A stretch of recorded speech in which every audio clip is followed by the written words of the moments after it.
ஓம் சாய்ராம். என் அன்பு செல்லமே, என்னுடைய அழகான தங்கமே, என்னுடைய அழகான தங்கத்திற்கு ஒரே ஒரு விஷயம் சொல்கிறேன். எனக்கு ஒன்றுமே புரியவில்லை தங்கமே. எதற்காக இவ்வளவு கவலை? எதற்காக இத்தனை விஷயங்கள் உன்னுடைய வாழ்க்கையில் நீ தேவையே இல்லாமல் குழம்பி தவிக்கிறாய் என்பதுதான் எனக்கு புரியவில்லை.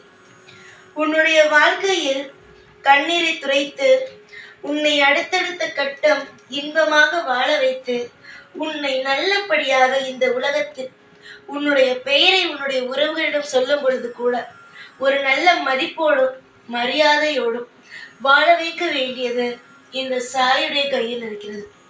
இந்த சாய் யாருக்கும் துரோகம் செய்பவன் அல்ல, ஒவ்வொருவனையும் வாழ வைப்பவன் தான் நான். நீ உன்னுடைய வாழ்க்கையில் இருக்கும் கஷ்டத்தை வைத்து சாயை தவறாக கணக்கு போடுகிறாய். சாயா, நான் வேண்டினேன், ஒன்றுமே செய்யவில்லை என்று.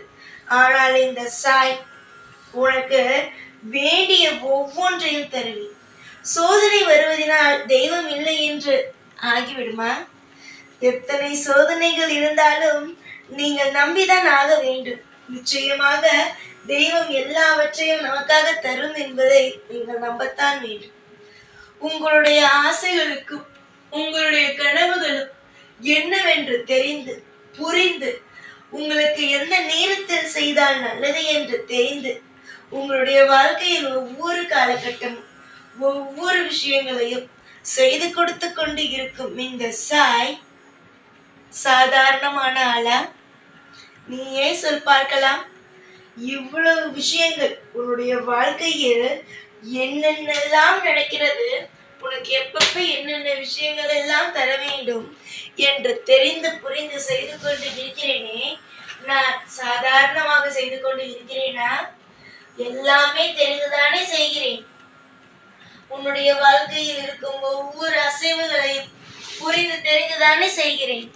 கண்டிப்பாக நீ தேடும் ஒவ்வொன்றும் உனக்கு நான் கொடுப்பேன். உன்னுடைய குடும்பத்தின் நிலைமையானது இப்பொழுது சரியில்லை என்பது தெரியும்.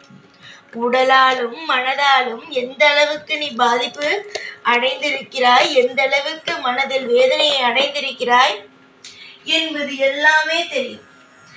எல்லாமும் தெரிந்து ஒவ்வொன்றாக உன்னுடைய வாழ்க்கையில் ஒவ்வொரு விஷயத்தையும் செய்து கொடுத்து கொண்டு இருக்கிறேன்.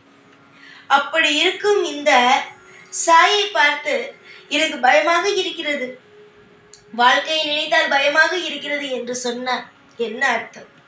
இதற்கு மேலும் உன்னை ஒரு தவறான பாதையில் அழைத்து செல்வேன் என்று நினைத்தாயா? தவறானவர்களுடைய கையில் உன்னுடைய வாழ்க்கையை நான் மாட்ட விடுவேன் என்று நினைத்தாயா? கண்டிப்பாக கிடையாது. உன்னுடைய வாழ்க்கை எப்பயோ தப்பித்து விட்டது. எப்பயோ உன்னுடைய வாழ்க்கையில் அற்புதங்களோ நடக்கும் நாள் நெருங்கிவிட்டது. யோசித்து பார், எத்தனை விஷயங்களை கடந்து வந்தாய். ஒவ்வொரு விஷயமும் என்ன சாதாரண விஷயமா?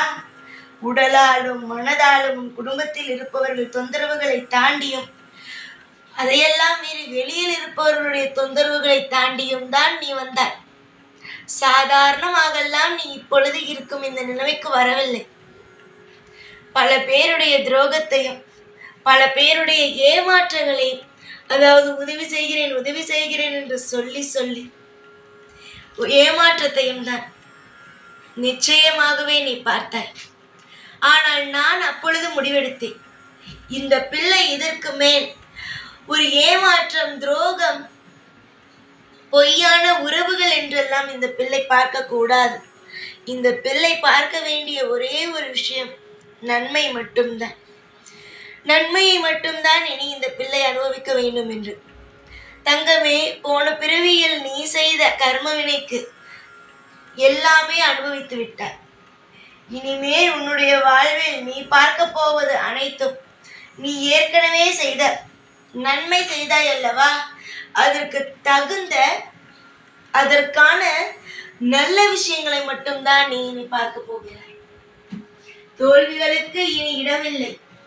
வாழ்க்கையில் நம்பிக்கை வை.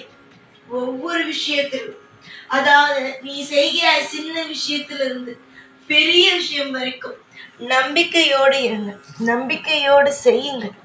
நம்பிக்கை மட்டும் இருந்தால் வாழ்வில் ஒவ்வொருவனும் வெற்றியாளனாகத்தான் இருப்பான். ஆனால் இங்கு இருக்கும் சிலருக்கு அந்த நம்பிக்கையோ இருப்பதில்லை. ஒன்று தெய்வத்தின் மீது இருக்க வேண்டும், இல்லை என்றால் தன் மீது இருக்க வேண்டும், இல்லை வாழ்க்கையில் செய்யும் விஷயத்தின் மீது இருக்க வேண்டும்.